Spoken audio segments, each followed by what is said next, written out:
Hi, basketball fans. There's a fine line between doubting greatness and witnessing history in the making. Caitlin Clark, the sensational phenom who has taken the basketball world by storm, has made it her mission to make every shot count and every word of doubt irrelevant. When seasoned analysts like Molly Qerim expressed skepticism, Clark didn't just rise to the occasion, she soared past it. From draining impossible threes to delivering jaw-dropping performances, Clark is forcing everyone to rethink what they thought they knew about the game. Welcome to the story of how Caitlin Clark made the doubters eat their words. It's pure delight to watch Caitlin Clark silence her critics and expose the doubters with every stunning performance.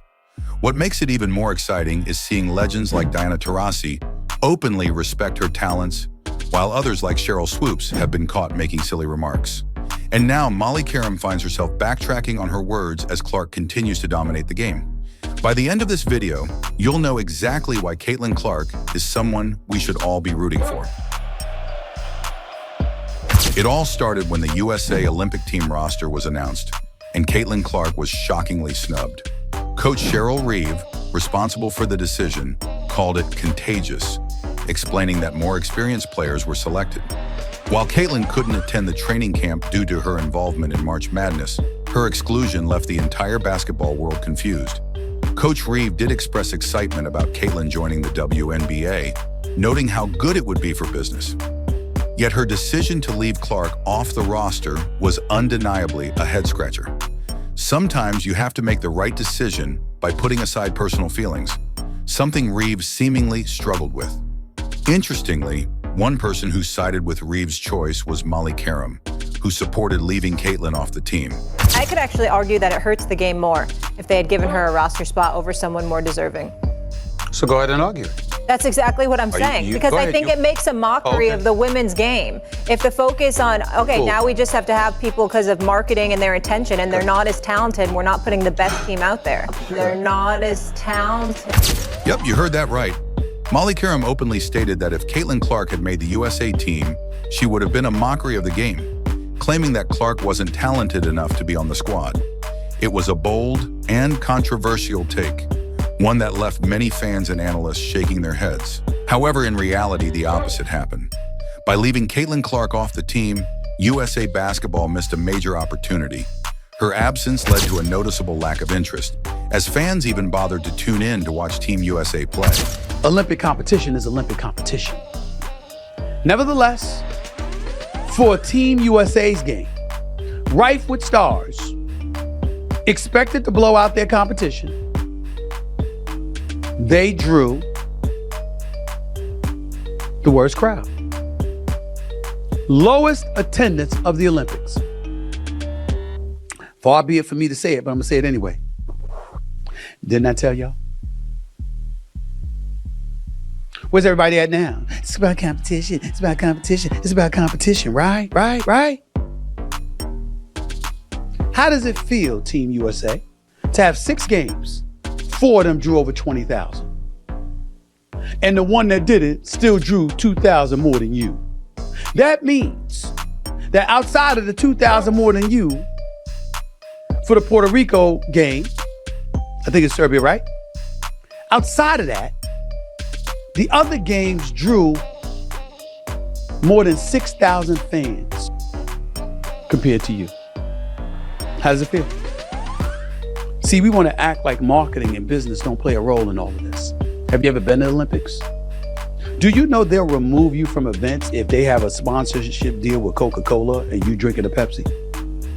I would know. I've been to 2 of them. I covered the Olympics in Sydney, Australia in 2000. I covered it in Athens, Greece in 2000. There's no doubt that having Caitlin Clark on Team USA would have brought an immense amount of attention and excitement to the squad. As one of the most electrifying young players in basketball, her presence alone commands headlines and captivates audiences. Clark has a unique ability to draw fans in with her deep-range shooting, high basketball IQ, and fearless playmaking. Including her on the roster wouldn't just have strengthened the team, it would have brought a massive spotlight, increasing viewership and fan engagement. Her growing popularity and undeniable star power could have elevated Team USA's visibility, turning every game into a must-watch event. Molly Qerim's claim that Caitlin Clark is not talented enough for the USA team has aged poorly, to say the least. Clark has demonstrated an elite level of talent that sets her apart from her peers. With her ability to hit deep-range shots with ease, execute pinpoint passes, and take over games in crucial moments, she has consistently shown why she belongs among the best. In fact, Clark completed the best WNBA single season ever, rewriting the record books with her scoring, assists, and all-around play.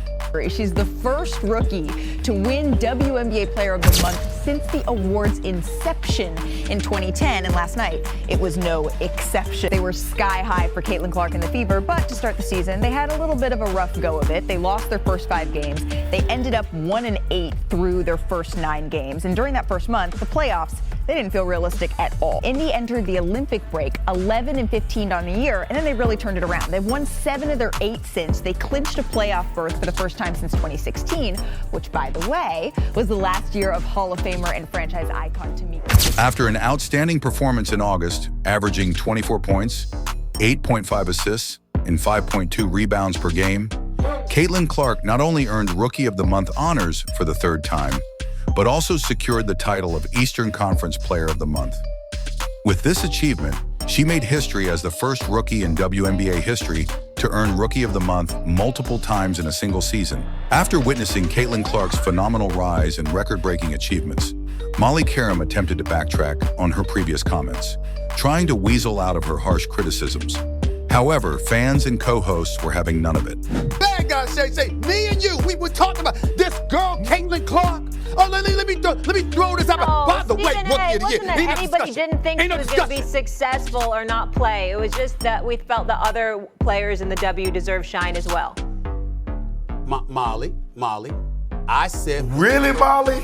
Wow. They jumped on us. They jumped on us, Molly. They jumped on us as a show. They jumped on us as a show when we talk about it. Caitlin Clark, all the ladies out there, I love them. Monica, Andrea, Shanae, all of yous. I'm looking for everybody, okay? I ain't gonna look for Cheryl Swoop. She got issues right now. I understand that. You understand what people getting on about Caitlin Clark. We'll talk about that another day. But here's what we gonna stay on Caitlin Clark for a second here, okay? There is no question. The race for Rookie of the Year is over. After what they did to the Sky, after they won their 4th straight, after they're over 500, they were just 500 the other day for the first time in 2 years where they were 2-2. It's true that the WNBA is home to many exceptional players, each bringing their own unique skills to the court. However, disrespecting Caitlin Clark in an attempt to shine a light on others is not only misguided, but also deeply unfair to her accomplishments. That's it for this one. Thanks again for watching, and remember to like, subscribe, and share if you enjoyed the episode. We'll catch you in the next one. This is Glory Reports. Watch exclusive documentaries every day.